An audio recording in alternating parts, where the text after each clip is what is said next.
शब्द 22।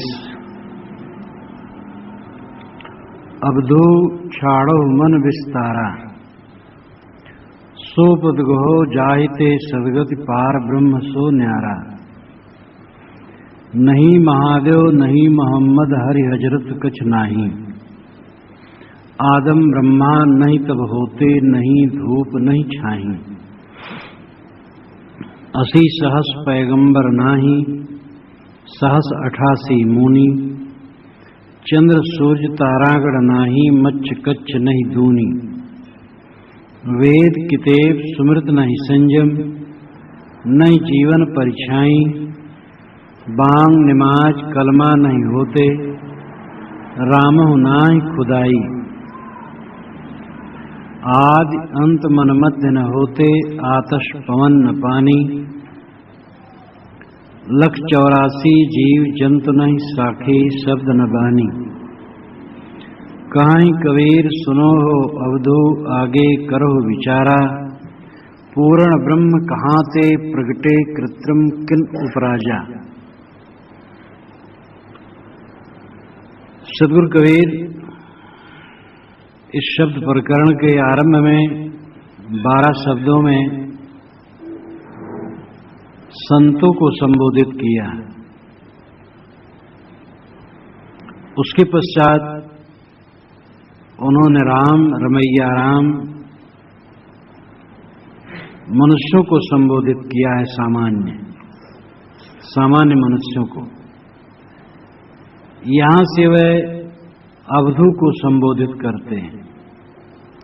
अवधू का शुद्ध रूप है अवधूत। अवधूत का मतलब है सन्यासी, त्यागी, विरक्त। साहब कहते हैं जब तुम अवधूत हो, सब कुछ के त्यागी हो, तो छाड़ो मन विस्तारा, मन का विस्तार भी छोड़ो। मन का विस्तार ही भवसागर है और मन का सिमटाना ही मोक्ष है। मन का विस्तार का मतलब संसार, मन का निर्वीज हो जाना, शांत हो जाना, उसका मतलब अपने आप रह जाना। मन का विस्तार ही भवसागर है। मन का विस्तार छोड़ो, मन की कल्पना छोड़ो। सो पद गोहो जाहिते सदगति। साहब कहते उस पद को गोहो, उस दशा को गोहो, उस स्वरूप को गोहो, उस स्वरूप में स्थित हो जिससे सदगति हो। गति में सद विशेषण, गति कहते ज्ञान को, गति कहते हैं मोक्ष को, गति कहते हैं गमन को, चलने को। गति के कई अर्थ होते हैं। यहां गति अंतिम दशा मोक्ष, सदगति अच्छी गति, अच्छी दशा, अच्छी स्थिति। ऐसा पद ग्रहण करो, ऐसी दशा ग्रहण करो जिससे तुम्हारी सदगति हो, मोक्ष हो। पार ब्रह्म सो न्यारा, वह माने गए पार ब्रह्म से भी परे। पार ब्रह्म का शुद्ध शब्द पर ब्रह्म। पर ब्रह्म का मतलब है उच्चतम ब्रह्म, अंतिमी सत्यता। तो जो तुम पार ब्रह्म माने हो मन से, वास्तविक पद उससे भी ऊंचा है। यहां यह अर्थ किया जा सकता है पार ब्रह्म सो न्यारा, सो वह जो पार ब्रह्म में सबसे न्यारा है उसमें स्थित हो। लेकिन अंतिम पंक्ति में सदगुरु ने कहा पूर्ण ब्रह्म कहां से प्रगटे, तुम्हारा पूर्ण ब्रह्म कहां से प्रकट हुआ, कृत्रिम किन उपराजा। ये पूर्ण ब्रह्म अगर तुम्हारा माना हुआ है तो कृत्रिम है। कृत्रिम का मतलब बनावटी है। इसको किसने पैदा किया। इसलिए यह पार ब्रह्म विधेयात्मक नहीं, खंडनात्मक है। यह वह पार ब्रह्म है जो मन का कल्पित है। सदगुरु कहते हैं कि तुम अवधूत हो, त्यागी हो, तो त्याग दो मन के विस्तार को। और जो मन से ब्रह्म की कल्पना करते हो वो भी मन का विस्तार है। ब्रह्म के विषय में हम 3 व्याख्या कर सकते हैं। अद्वैत वेदांतियों की दृष्टि से ये सारा जड़ चेतन ब्रह्म है। ये जो कुछ दिखाई देता है सब ब्रह्म है। जगत और ब्रह्म अभिन्न है। तुम्हें यह जगत सब, तू है जगत माई, तुम्हें और जगत में भिन्नता कहाँ रही। भूमि ही ते भाजन अनेक विधि नाम रूप, अंत में विचार देख वह एक है मैं। जल के तरंग फेन बुदबुदा अनेक बात, अंत में विचार देख वह जल है सही। जेते महापुरुष हैं सबको सिद्धांत एक, सुंदर अखिल ब्रह्म अंत वेद यूं कही। मिट्टी और मिट्टी से बने बर्तन, पानी और पानी का बुदबुदा, सोने और सोने से बने गहने एक हैं। इसी प्रकार ब्रह्म और ब्रह्म से आभासित जगत एक है। ब्रह्म और जगत तो नहीं। ये जगत ब्रह्म है, ब्रह्म जगत है। अगर इस प्रकार ब्रह्म है तो ब्रह्म का त्याग करना जरूरी है, क्योंकि जगत वासना का त्याग मोक्ष है। और जगत ब्रह्म एक है तो ब्रह्म वासना का भी त्याग जरूरी है। कोई गुड़ खाए और गुलगुले से परहेज रखे तो भोलापन है। कहे मैं गुलगुला नहीं खाता हूं क्योंकि गुड़ नुकसान करता, लेकिन गुड़ खाए। जब गुड़ खाया तो गुलगुला से परहेज का क्या मतलब। जब ब्रह्म जगत एक ही है तब जगत का त्याग कैसे होगा। तुम ब्रह्म ग्रहण करते हो, जगत त्यागते हो, लेकिन मूल रूप तो ब्रह्म ही जगत है। जब ब्रह्म को नहीं त्यागते हो तो जगत का त्याग कहां होगा, क्योंकि ब्रह्म अधिष्ठान है, जगत अधिष्ठे। अधिष्ठे जो स्थिर रहे और अधिष्ठान जो स्थिर करे, तो ब्रह्म अधिष्ठान है, जगत अधिष्ठे है। तो जगत तो छोड़ दिए, अधिष्ठान को छोड़े ही नहीं। तरंग छोड़ दिए, पानी छोड़े ही नहीं। बर्तन छोड़ दिए, मिट्टी छोड़े ही नहीं। गुलगुला छोड़ दिए, गुड़ छोड़े ही नहीं। तो अगर ब्रह्म और जगत एक है तो जगत का त्याग और ब्रह्म का त्याग एक ही बात है। जगत का त्याग करो, ब्रह्म का न त्याग करो तो इसका कुछ मतलब नहीं। ब्रह्म का त्याग किए बिना जगत का त्याग होगा ही नहीं, क्योंकि ब्रह्म ही जगत है, जगत ही ब्रह्म है। तो ये परिभाषा ब्रह्म की बढ़िया नहीं, बहुत गलत है। दूसरी परिभाषा है कि ब्रह्म मन वाणी से परे और हमसे भी परे। ब्रह्म हमसे परे है, मन वाणी से परे है। अब अगर हमसे परे हो, मन वाणी से परे है, तो कब मिलेगा। और वो हमारे मन की कल्पना है, अमूर्त कल्पना है। जगत मूर्त कल्पना है और वो अमूर्त कल्पना है। मूर्त यानी जो आकार में हो। जगत ब्रह्म है, ये मूर्त कल्पना है। और निराकार निर्गुण कहीं ब्रह्म है जो मुझसे दूर अदेख अलेख है, ये अमूर्त कल्पना है। तो ऐसे ब्रह्म का भी त्याग करना होगा, क्योंकि जो मन वाणी से परे और हमसे भी परे है, तो हमें मिलेगा कब। संसार से हमें कुछ भी पाने का साधन 5 ज्ञानेंद्रिय और छठा मन है। 5 ज्ञानेंद्रिय और छठा मन से जो नहीं प्राप्त होता है वो कभी नहीं प्राप्त हो सकता है, क्योंकि प्राप्त करने के साधन ही हमारे यही है। इसलिए मन से माना हुआ ब्रह्म भी त्याज्य है। तीसरी परिभाषा ब्रह्म की है कि स्वयं स्वरूप ही ब्रह्म है। प्रज्ञानम ब्रह्म, अयम आत्मा ब्रह्म, तत्वमसि, तू ही है वो।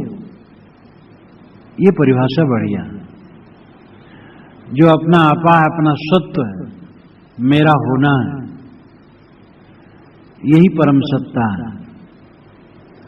और जो मेरा अपना होना है, मेरी अपनी दशा है, मेरी अपनी चेतना है, इसी को ब्रह्म कहा जाए कोई हर्ज नहीं। और ये मन की कल्पना नहीं है, तो मन का कल्पक है, ये भी मन वाणी से परे है, लेकिन मन वाणी का प्रेरिता और दृष्टा मैं ही तो हूं। तो जो अंतिम परिभाषा ब्रह्म की है ये वास्तविक है। सद्गुरु कबीर यही मानते हैं और उसको जीव, चेतन, हरि, राम, ब्रह्म भी कह देते हैं। तो निज स्वरूप ही ब्रह्म हो सकता है, न जगत ब्रह्म हो सकता है, न मन का कल्पित ब्रह्म हो सकता है। साहब कहते हैं अवधूत छाड़ो मन विस्तारा, अय अवधूत, अय सन्यासी, अय त्यागी, मन का विस्तार छोड़ दो। जगत ब्रह्म है ऐसा अगर कल्पना करते हो तो ये भी तुम्हारे मन की कल्पना है, और कहीं निराकार निर्गुण तुमसे अलग कहीं ब्रह्म है तो ये भी तुम्हारे मन की कल्पना है। इसलिए उस कल्पना को छोड़ दो। जितने साधक और ज्ञानी हैं जिस मत के लोग, प्राय सब मानते हैं इच्छा का त्याग जीवन मुक्ति है, संकल्पों का त्याग समाधि है। जिस समय संकल्पों का पूर्ण त्याग हो जाता है वो समाधि है, और इच्छा का त्याग जीवन मुक्ति है। संकल्पों का त्याग विशेष अवस्था में होता है, अभ्यास काल में, और खाते पीते उठते बैठते काम धंधा करते समय संकल्पों का त्याग नहीं होता है, लेकिन इच्छा का त्याग सब समय होता है। विवेकवान स्थितवान वही है जो इच्छा का त्याग सब समय रखता है, विषयों की कोई इच्छा नहीं, जो मिलता है छूट जाता है, इसकी क्या इच्छा करना। तो इच्छा का त्याग जीवन मुक्ति है, संकल्पों का त्याग समाधि है, ये सब मानते हैं। और जब संकल्पों का त्याग हो गया तो कौन नक्शा रहा, ये जगत ब्रह्म है, ऐसी कल्पना की, ये तो बहुत ही खराब है। ये जड़ जगत ब्रह्म है, ये महाविद्या है, और ये भी माना गया तो मन से माना गया, तो मन का विस्तार है। और मुझसे अलग कोई अगम अगोचर ब्रह्म है, ये भी मन का नक्शा है। अब मान लो हम ध्यान करें तो ये जगत का ध्यान करें, जगत ब्रह्म है, तो यही जगत आएगा सामने, घर मकान। और अगर किसी सगुण देहधारी का ध्यान करें तो उसका हाथ पैर आएगा। अगर हम किसी निराकार का ध्यान करें तो आकाश बादल आएगा, निराकार तो आएगा नहीं। ये सब मन का विस्तार होगा। लेकिन जब संकल्पों को ही छोड़ देंगे तो मन का विस्तार खत्म है। ना साकार को मन में जमाना है, न निराकार को, न सगुण को, न निर्गुण को, न जगत को, और न जगत से परे किसी तत्व को। जो कुछ भी तुम नक्शा बनाओगे मन में, वो मन का विस्तार होगा। अगर सोचो 4 भुजा वाला हाथ, 8 भुजा वाला, 1000 भुजा वाला है, तो एक नक्शा है मन का। अगर सोचो निराकार है तो निराकार की कल्पना भी एक नक्शा है। जहां तक मन चलता है नक्शा है, जब मन समाप्त हो जाता है तो नक्शा खत्म हो गया, विस्तार खत्म हो गया। संकल्पों का त्याग समाधि, और यही सच्ची स्थिति है। कोई नक्शा बनाओगे तो तुम्हारे मन का विस्तार है। साहब कहते हैं अवधूत छाड़ो मन विस्तारा, अय अवधूत, अय त्यागी, मन का विस्तार छोड़ दो। सो पद गहो जाहिते सदगति, वह पद ग्रहण करो जिससे सदगति हो, मोक्ष हो। पद नाम स्वरूप, पद नाम दशा, पद नाम स्थित, उस स्थित को ग्रहण करो जिससे सदगति हो, मोक्ष हो। पार ब्रह्म सो न्यारा, वो तुम्हारे माने हुए पार ब्रह्म से भी न्यारा है। अगर पार ब्रह्म ये जगत है, अगर पार ब्रह्म मेरी आत्मा से अलग कोई कल्पित वस्तु है, तो ऐसे पार ब्रह्म से कोई मतलब नहीं। जिसका संबंध मन से होता है वो पार ब्रह्म काम नहीं देगा। जहां मन समाप्त हो जाने पर शेष सत्ता रह जाती है, वही वास्तविकता है। अब इसके बाद साहब 8 पंक्तियों में निषेध करते हैं। नहीं महादेव, नहीं मोहम्मद, हरि हजरत कछ नहीं। महादेव नहीं, मोहम्मद नहीं, हरि नहीं, हजरत यानी महात्मा जो मोहम्मद के लिए जोड़ते हैं या बहुत से उनके पीरों के लिए, वो नहीं। आदम नहीं जो सामी परंपरा के मतानुसार पहला मानव है। यहूदी, ईसाई, इस्लामी सामी कहलाते हैं। नूह नाम के एक महापुरुष हुए हैं, उनके 3 पुत्र थे, साम, हेम, एपेत। साम बड़े थे। साम के वंशज मिस्री थे और बेबीलोन और यहूदी इत्यादि के लोग थे, और उन्हीं को यहूदी, इस्लामी, ईसाई कहा जाता है आज। ये सब सामी परंपरा के लोग हैं। सामी परंपरा के अनुसार आदम शुरू का आदमी है। साहब कहते नहीं आदम, नहीं ब्रह्मा। आर्य परंपरा के अनुसार मानव का प्रथम रूप ब्रह्मा है। साहब कहते वो भी नहीं। नहीं तब होते जिस समय मन का विस्तार समाप्त हो जाता, मन ही नहीं रहता है, तो मोहम्मद नहीं, महादेव नहीं, हजरत नहीं, आदम नहीं, ब्रह्मा नहीं, धूप नहीं, छाई नहीं, 80,000 पैगंबर नहीं, 88 मुनि और 88,000 मुनि नहीं, चांद सूर्य तारागण नहीं, मच्छ कच्छ नहीं दूनी, मत्स्य अवतार, कच्छपा अवतार, ये दूनी दोनों नहीं। और इसके साथ समझ लो समस्त अवतार नहीं। वेद नहीं, चारों वेद नहीं, किताब, बाइबल, जिंदा वेजता, कुरान इत्यादि नहीं, स्मृत अस्मृत ग्रंथ नहीं, संयम संयम नहीं, नहीं जीवन परीक्षाएं, जीवन नहीं, परीक्षाएं नाम माया भी नहीं, बांग और नमाज नहीं, बांग जो अजान देते हैं, नमाज जो प्रार्थना करते हैं, वो कलमा मंत्र नहीं, रामो नाही खुदाई, राम भी नहीं और खुदा भी नहीं, आदि अंत मन मध्य न होते, न आदि न अंत न मध्य और न मन, आतश, आग, पवन, हवा, पानी, पानी ये भी नहीं, 184 जीव जंतु नहीं, 84 लाख जीव जंतु भी नहीं, और साखी शब्द बानी भी नहीं। साहब शुरू करते हैं महादेव से, अंत करते हैं बानी से। नहीं महादेव और साखी शब्द न बानी, महादेव और बानी, इसके बीच में बहुत नाम लेते हैं, और ये नाम भी लाक्षणिक है। इतने नहीं, पूरा विश्व ब्रह्मांड, ये सब कुछ नहीं। जब मन का विस्तार खत्म हुआ तो कुछ नहीं। तुम अहंकार गांठे बैठे हो, पूंछ पकड़ बैठे हो, कहीं महादेव का, कहीं मोहम्मद का, और कहीं वेद का, कहीं सुमृत का, कहीं बांक का, कहीं नमाज का, कहीं कुछ का पूछ पकड़ बैठे हो। यही सब कुछ है, दूसरा झूठ है। साहब कहते सब कुछ नहीं। जहां मन का विस्तार खत्म हुआ सब खो गया, कुछ भी याद नहीं रहता। तो ये सब परम तत्व नहीं है, ये सब तो मन के विस्तार है। मन के विस्तार छोड़ो। कहीं कबीर सुनो अब्दू आगे करो विचारा। साहब कहते हैं अय अब्दू अब आगे विचार करो। तुम पूर्ण ब्रह्म कहां थे प्रगटे? जब मन का विस्तार शांत हुआ, मन नहीं रह गया, तब अब आगे कौन सा पूर्ण ब्रह्म प्रकट होगा? मन समाप्त होने के पश्चात कौन से ब्रह्म का नक्शा तुम बनाओगे? अब अगर नक्शा बनाओगे तो कृत्रिम होगा, तो उस कृत्रिम को किन उपराजा, किसने पैदा किया? इस पर ध्यान दो जरा। तुम ही पैदा किए इसको। साहब झगड़ा एक बढ़ो राजा राम, इसमें 4 पंक्तियों में सब खुलासा कर दिया। 4 या 5 कितनी पंक्तियां? 4 ही पंक्तियों में सब खुलासा कर दिया है। 112वां सब। और कृत्रिम किन उपराजा, ये बनावटी चीज किसने बनाई? ब्रह्म बड़ा की जहां से आया। ब्रह्म का नक्शा तो बनाए, और तुम श्रेष्ठ हो, ब्रह्म श्रेष्ठ नहीं हुआ।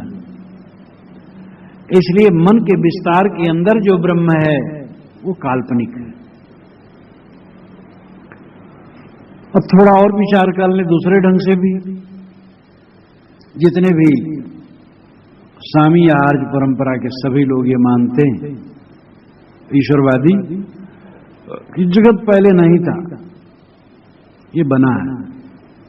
ठीक है, पहले नहीं था, तब ये सब कहां थे जिसका नाम लिया गया है?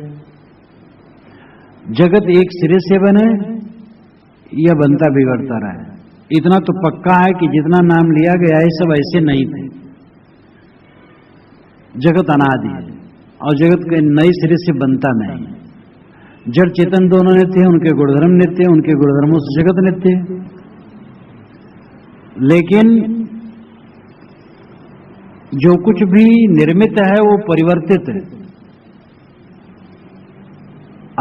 ईसा के 6ठी शताब्दी के पहले इस्लाम नहीं था, न हजरत मोहम्मद, न कुरान, न इस्लाम। ईसा के 6ठी शताब्दी के बाद हजरत मोहम्मद हुए हैं और इस्लाम आया है। और बुद्ध के बाद 500 वर्षों तक ईसाइयत की कहीं चिन्ह, ईसाइयत का कहीं चिन्ह पृथ्वी पर नहीं था। और ईसा के 600 वर्षों के पूर्व बौद्ध मत कहीं नहीं था, बुद्ध ही नहीं थे। और जैन परंपरा के अंतिम तीर्थंकर महावीर स्वामी के काल तक जैन परंपरा की कोई किताब न थी। महावीर स्वामी के बाद जैन की किताब बनने लगी। और बुद्ध के 100, 200, 300 वर्ष के पूर्व हिंदू धर्म कहीं नहीं था, हिंदू शब्द ही नहीं था। ईरान वालों ने सिंध नदी को हिंद नदी और इधर के लोगों को हिंदू कहा, तब से हिंदू और हिंद प्रचलित हुआ। इराक वाले जब यूनान वाले आए, महान सिकंदर जब आया, उसके विद्वान आए, तो उन्होंने इस देश को इंडिया कहा, हम लोगों को इंडियन कहा, हमारे पूर्वजों को। तो हिंदुस्तान, हिंद, हिंदू ईरान वालों ने शब्द दिया और इंडिया इंडियन यूनान वालों ने दिया। तो ये सब कहां थे? बांग नमाज कलमा कहां थी? राम राम जब ईसा की 1000 वर्ष के बाद आरंभ हुआ। पूरी वाल्मीकि रामायण में कहीं नहीं लिखा है कि राम नाम जपो। राम नाम जप और राम की कथा कीर्तन करके मोक्ष होता है, वाल्मीकि रामायण में कहीं नहीं। ईसा की 1000 वर्ष बाद राम नाम जप आरंभ हुआ है। कृष्ण नाम जप उसके पहले से था, लेकिन 2500 वर्ष के पूर्व कृष्ण नाम जप भी नहीं था। बांग और नमाज और कलमा आज से 1400 वर्ष पूर्व नहीं था। तो ये सब तो जितने हैं ये बीच की चीजें हैं। तो इसमें एक ही चीज को पकड़ करके बैठ जाना कि यही स्वर्ग का रास्ता, मोक्ष का रास्ता, और दूसरा काफिरों और नास्तिकों का रास्ता है, ये कितनी संकुचितता है। साहब कहती ये बात गलत है, विवेक करो और ये विचार करो कि मन का विस्तार, सब ये मन का विस्तार है। अब हम पूर्व स्थान पर आ जाए। ये मन का विस्तार छोड़ो। मन का विस्तार छोड़ देना, यानी मन का विस्तार है संकल्प विकल्प। संकल्प विकल्प छोड़ दो, बस यही परम स्थित है। अभी से स्थित को ब्राह्मी स्थित और ईश्वर प्राप्ति, पारक स्थित, स्वरूप स्थित, कैवल्य, निर्वाण, असंगत्व और खुद भी नहीं, या जो भी शब्द से कहा जाए, कहा जा सकता है। लेकिन परमार्थता अगर कुछ है तो यही है, संकल्पों का त्याग और इच्छा का त्याग। पाना नहीं कुछ, पाने का मोह बड़ा भ्रम है, कुछ रहता नहीं। प्यारे से प्यारे लोग मिलते हैं और चले जाते हैं, प्यारी से प्यारी वस्तु मिलती है और चली जाती है, अपनी ही जवानी चली जाती है, जो कुछ दृश्य रहता नहीं है, कहां मोह किया जाए। इच्छा का त्याग परमार्थता और संकल्पों का त्याग परमार्थता समाधि। संकल्पों के त्याग जब हो गया तब वही सद्गति। और ये माने गए परब्रह्म से अलग है, क्योंकि मन से कल्पना करके परब्रह्म माना गया। जगत रूप ही परब्रह्म मान लिया गया, मन की कल्पना है। और कहीं अलग अपने से मान लिया गया कोई निराकार निर्गुण, वो भी मन की कल्पना है। और मन जब निर्विकार हुआ, संकल्पहीन हुआ, तो न जगत रहा, न मन का माना हुआ अलग का ब्रह्म रहा। सारा नक्शा खत्म और बस साक्षी मात्र, ज्ञान मात्र स्वयं शेष रहा। और यही उच्च पद है और इसी में स्थित होना सद्गत को प्राप्त करना है।